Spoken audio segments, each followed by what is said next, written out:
Okay.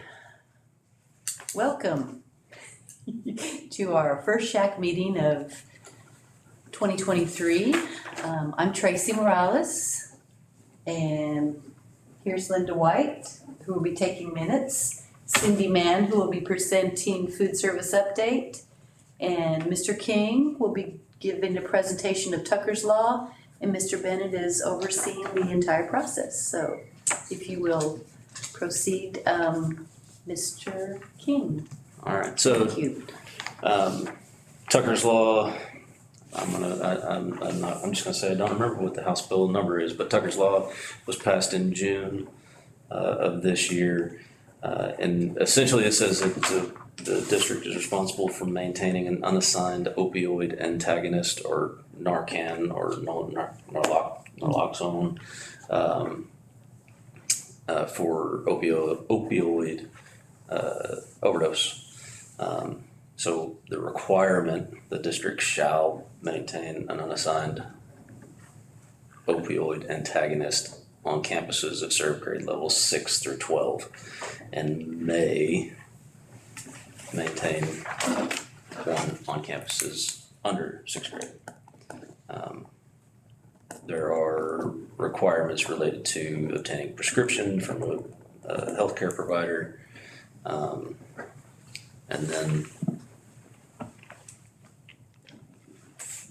finding the source for the Narcan, I suppose.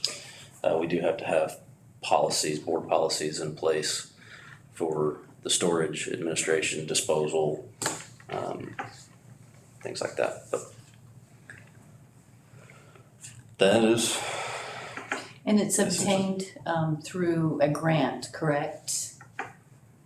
It is state funded. State funded. Excuse me. There's various sources that I saw where we could try to source it out.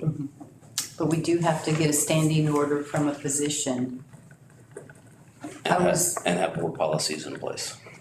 So that would be the first step, having the board policy in place. That we'll just get with TASB. Well, I'm sure TASB already has, I think Blaze might have already seen it, but TASB will have some wording that you just add to whichever, either an existing policy that's already there or for this policy. But you have to have a physician prescribe it. Standing order, yes, in essential. So basically prescribing it to the school district though. Right. It's prescribed to the district. And how many we have to have on each campus? The ones I saw came in like packs of 24, the nasal, I thought, yeah, That's a lot. well, they were saying, because you do one, and if things didn't happen, you do another. Yeah. I watched a little bit on it the other day, so it's not just. I did not see anywhere where the number was specified for each campus, just that you have to maintain it. Yeah, well, there's one of those websites somebody sent, you click on it and it takes you to it and it tells you how to use it and all that, and I thought it said it come in packs like that. Well, on the website, I did see where you could get 24 doses. Maybe that's what it was. Maybe it's just a number. But in the law, I didn't see where there was a number that you had to maintain. No, I don't think you do. I think you just have to have Yeah. a set number, because like they said, you do that one time up their nose, and if they didn't come to, you'd have to use another. Yeah. You know, so if you had two campuses, there's 12, you just use two of them, so, not that you wanna use them all, but, Right. so, we can look that up or figure that one out. So, my question is, who would we use as a healthcare provider to prescribe it? My thought would be Amistad Clinic, she's pediatric. And would that be my responsibility to reach out to her? Okay. Yeah, just do that and tell her that you're the, Yep. basically the coordinator, liaison, nurse from the district. They've dealt with Sally, so they'll know you're just basically, you're the contact instead of her. We've met Yeah. before, yeah. She's So- very nice. Okay. And we can start checking on these things and then, just so we can get it in place as soon as, because I think it gave you till January, I forget the date. I think on these, it's giving you, got a little grace period here till, I want to say January, but I may be wrong. So yeah, now that you say that, on the Texas School Safety Center website, it said January. The law was passed and officially effective September 1st. Right. But the guidance from the Texas School Safety Center was that you have until January. And if we're working on it, then we're good. But we need to get that in. Don't want to wait till the, January to figure it out. Are they yeah, it's on here next. That's the same. So, yes, the district will have an EpiPen on, that's every campus, an EpiPen for use in case of anaphylaxis. And they will have to have authorized and trained individuals, other than the nurses, that are, I guess that would be you to assign, or would that be up to us to figure out who are the principals?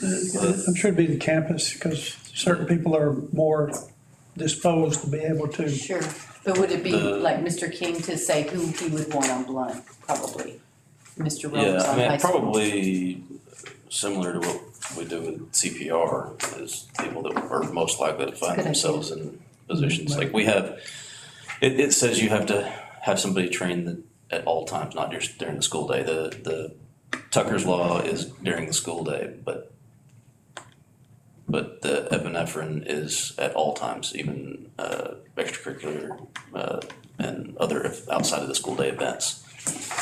We have to have them out there like at the football stadiums. I believe that but Coach Sean Graham, I think she already has that stuff. I know our trainer has Yeah. EpiPens. Yeah, she does. She just said she was, because I asked her about it the first year, and she said she was under the a blanket from a doctor. Yeah. So she has that stuff. She has that, and we have, at least at the middle school, there's at least one I wish she was in athletics that the coaches carry it for them. But again, you have to have that policy in place as well. You see, and I thought, and Blaze was reading something today where it says you have to have 2 adult EpiPens on all campuses, and then it says something about the younger, the pediatric. Yeah, so it actually says 1 unassigned adult epinephrine auto injector pack, which is 2 doses on each school campus. It doesn't have a grade specification, it just says each school Each campus. campus, yeah. And then you may have the pediatric. Yeah, it's kind of weird. So even on the elementary, you have to have the adult. And then you may, And but so, I mean, that covers, we want to have both. I think we'd want to have. I would say so. I wouldn't want somebody to give epinephrine to a little pre-care adult dose. Well, what if it's a parent with a little child Then that's we- with them? We'd still have the adult, but we have the Yeah. pediatric as No, but- yeah, well. you have to Yeah, have but what the I mean, adult. what if they're taking a little kid with them and that's the little kid that's with them at the high school? If you don't have the Oh, the one, pediatric. the you can't- pediatric you and then, Plan for every scenario. Yeah. I mean, you just can't. That's when you call 911 and give them half a dose, if you have to. Yeah. I mean, I would think so. If it was my I don't child, know I'd how want you you to did give. have a dose on those, because they, once you push That's them in there, they go, Yeah, man. EpiPen is just, it's all in it. Yeah, yeah. Well, I'd rather have them have that than nothing, I suppose. And as far as training, and I was telling them several years ago, we did train everybody. And Used to be just part, used to be part of the, when we did CPR and all that, we did I only remember doing it once, but it was everybody. Who did the training was my question. Sally. Oh, really? Yeah, we showed how to do it in the lab. And we Okay. had a bunch of practice pens. We had Yeah, to do we it on have ourselves. that. We had to do it on other We have a people. ton of that. Okay. I don't know if that was technically, if that serves this, where it gets certified, you know. Yeah. I don't know, well, we know that through this that we're, getting the ball rolling, that we need to get these things done, so, Can it be done in training during one of the student holidays? yeah, one of the PD Yes, days. yes, that's the time, because otherwise it's not very feasible when everybody's teaching and busy, but. All right, then that will be us.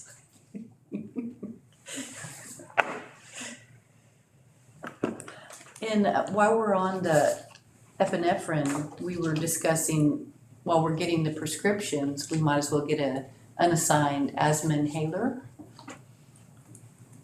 So that one has been on the books, and actually, Blaze looks it up in the park.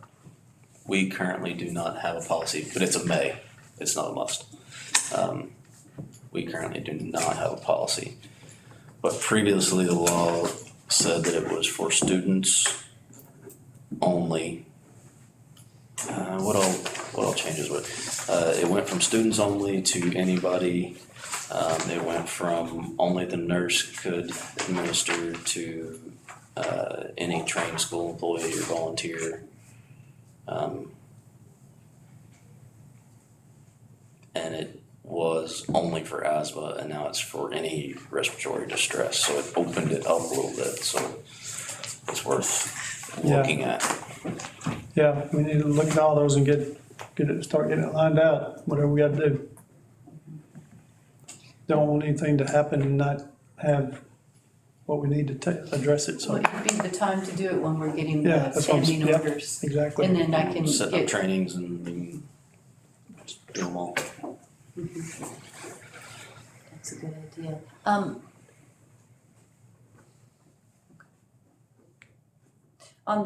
It's not on the agenda.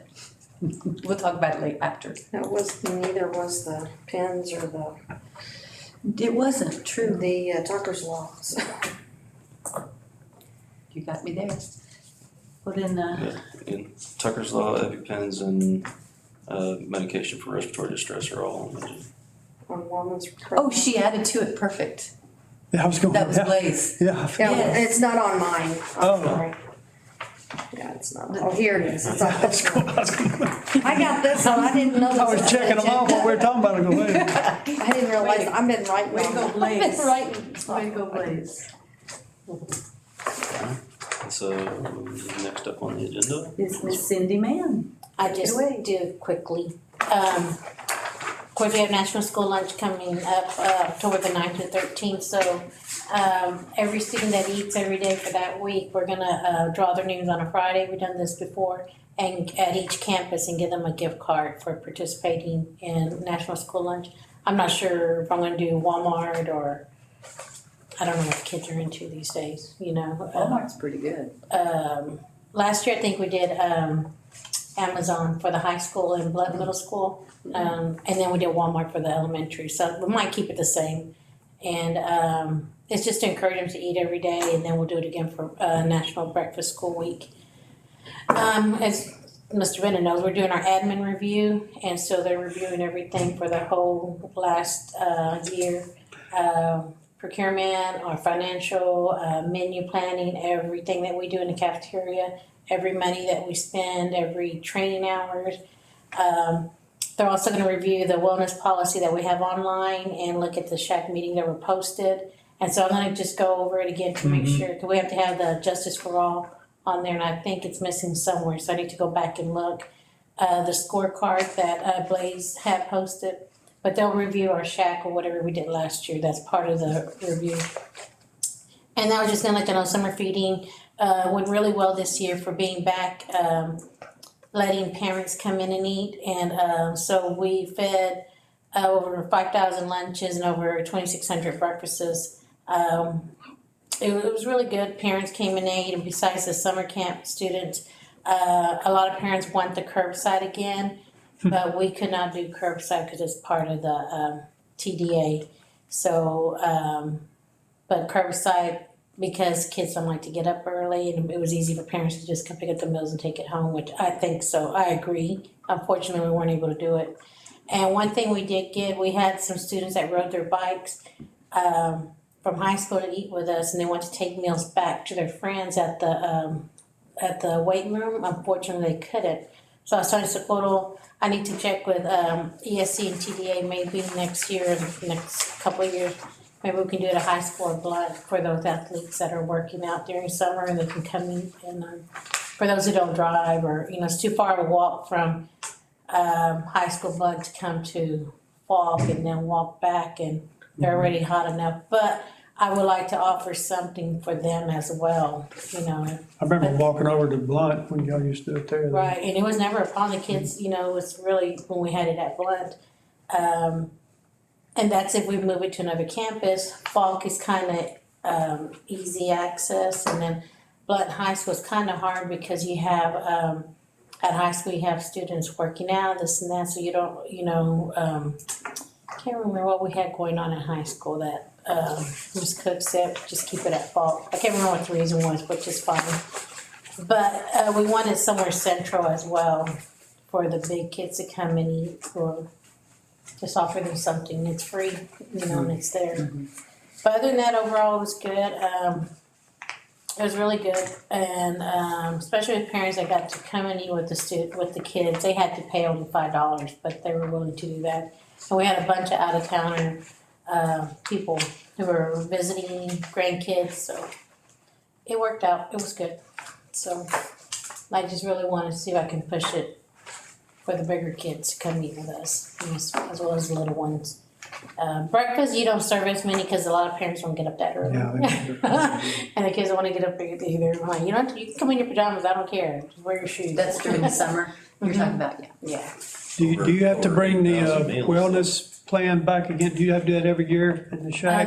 No, as long as we did it last year, so I think we have to review it maybe 2 to 3 years. Okay, But I just have to make sure it's updated online, because they're gonna look at the online, what we posted online, everything, so. okay. I'm just gonna go over everything, and if I miss anything, I'll let Jason or Tammy know to post it, you Okay. know. But I know you have the agendas and you have the video, but I think they're gonna be looking at our scorecard, which Blaze posted or somebody did.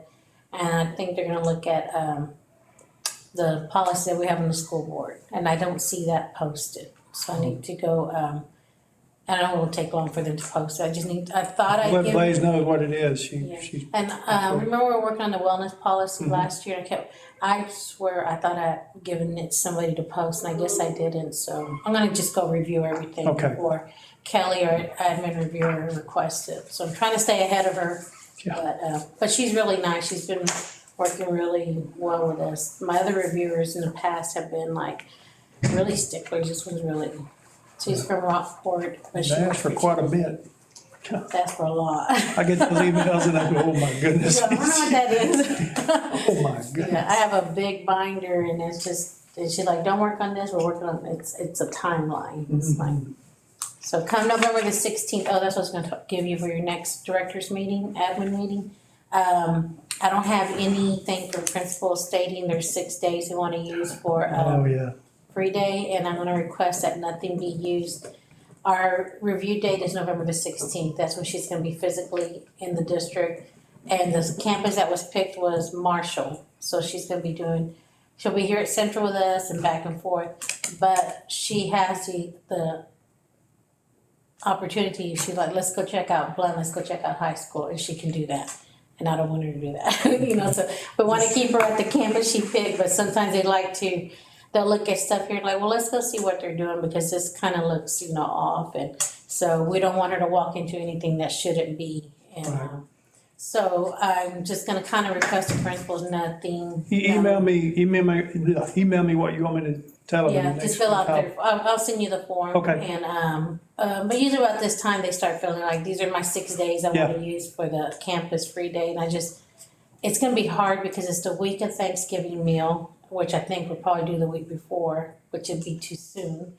But November 16th is when she'll be here, and we're trying to keep it simple. The menu simple, everything simple, so, because she's gonna look at everything, proteins, grains, reds, the carrots. She will be looking at all that, which I know y'all don't know what that means, but the grams, the sodiums, the fats, and calories, she looks at everything. And so we're trying to keep the menu really simple for the elementary, which is hamburger day.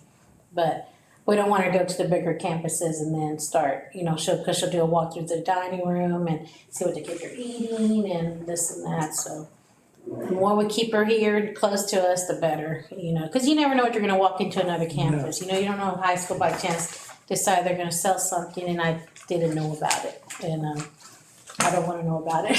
I was like, I'm sure you're emailing and warning. Yeah, so, but I'll get it to you. Okay. But that's it, really. Other than that, so far so good. What's happening? Just that's all. Membership is the next topic. I called one parent, she was too busy. I asked the other nurses if they knew anyone, but we didn't get around to calling any more parents. But if you know of anybody or could suggest people, I don't mind giving them a call to see if they would like to join the next SHAC meeting. Did Mr. Mocker say, would he be coming the next time? He was coming to this one and something came up with work, because I've seen him twice, over the last couple of weeks at football stuff, and he said he was coming. Okay. Well, we weren't sure which parents maybe would be interested, so any ideas are welcome. I'll brainstorm. Okay. And then as we know, the next meeting is November 1st November 1, I couldn't remember. at 4 p.m. as of now. Okay.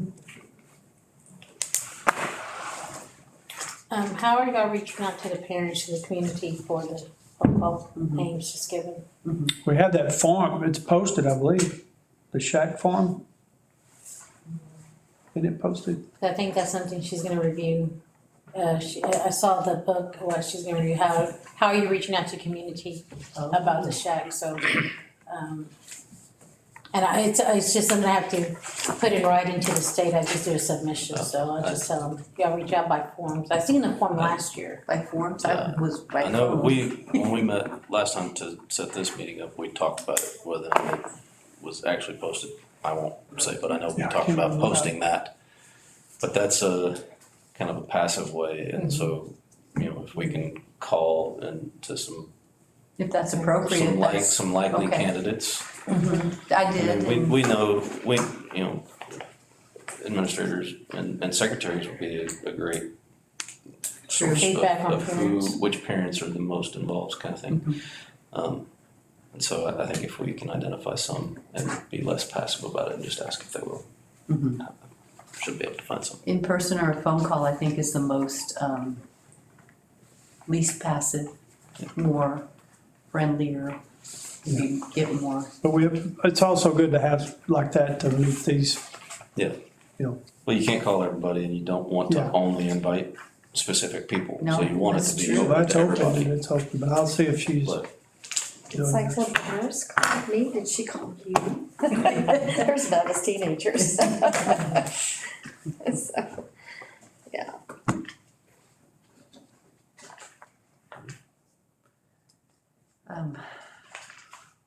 I know there was something else I wanted to ask, but maybe we can adjourn and I can ask. okay. Okay, so meeting adjourned? Meeting adjourned.